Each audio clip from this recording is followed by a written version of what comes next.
Hey guys, I hope you're doing awesome. We realize that there are folks that have property and are landlords or investors for a number of reasons. Some of them are elective, okay, but some of them are not.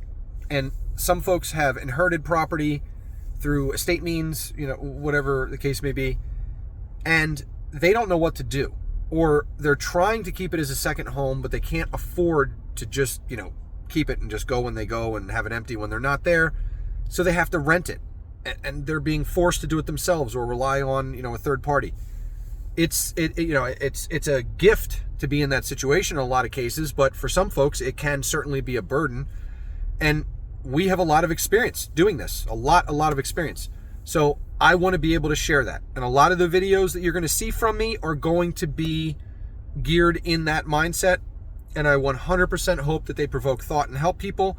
And if you're one of those folks, or even if you're elective, in this field, or you plan on getting into it, we want interaction. So feel free to send me direct questions or specifics.